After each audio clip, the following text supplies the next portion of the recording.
Na mimi mwenyewe kama mkurugenzi mkuu wa ICC sina benki nyingine. Benki naojivunia ni Azania Bank. Niwaambie nini? Nyinyi je, waandishi wetu wa habari, mna benki na benki gani? Karibu tu benki pamoja tule matunda ya Azania Bank. Benki yetu ni ya kipekee sana.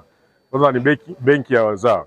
Ni benki inamilikiwa na mifuko ya jamii, yani NSSF, PSSF, WCF, NHF ndio wamiliki wakuu wa benki hii. Kwa hiyo ukiangalia indirect wafanyakazi wote wa Tanzania ndio wamiliki wa benki hii. Kwa hiyo ni benki yao, waichukue, watuunge mkono, waje kupata huduma safi kabisa hapa Azania Bank. Kikubwa kilichotuvutia kukichochea tuweke ATM mashine katika kituo hiki kikubwa, sio tu kwa Tanzania, kwa East Africa.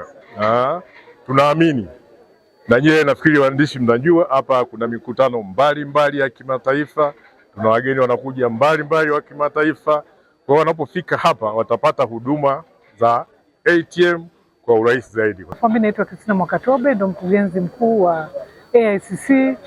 Siku ya leo kama mlivyojionea, tuna furaha kubwa sana kuwakaribisha Azania Bank kuwa pati ya familia ya AICC.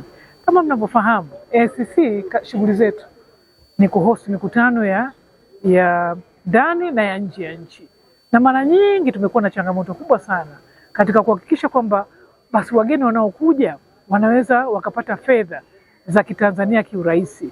Watu wanakuja na kadi zao, wanahitaji kuchukua hela ili wakafanye shopping, wakatumie huko, wakanunua vitu vya kupeleka nyumbani kama zawadi. Kwa sisi AICC tumejiongeza. Kama taasisi tunasema ni ya kimataifa, Arusha International Conference Center.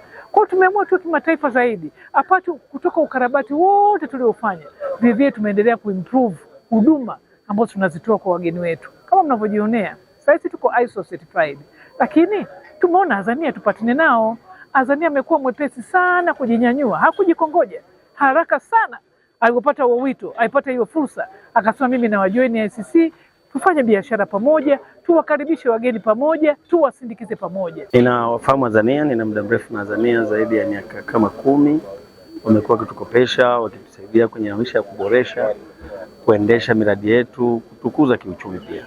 Lakini pia niwapongeze sana kwa swala zuri kama hilo walifanya la ATM machine ambayo inatoa 900,000 kwa wakati mmoja. Hilo wamefanya jambo zuri sana. Inatuepusha kutoa 200,000, 400,000 mpaka ufike milioni. Kwa hiyo wamefanya jambo zuri sana. Na sisi tunaahidi kushirikiana nao kila wakati. Jambo la msingi, waendelee kutuwezesha kwenye vipuri. Hiyo mashine, vipuri vya wakandarasi, watusaidie tuweze kupata kwa wakati. Tanzania 24 Digital. Beyond the mainstream. Beyond the mainstream.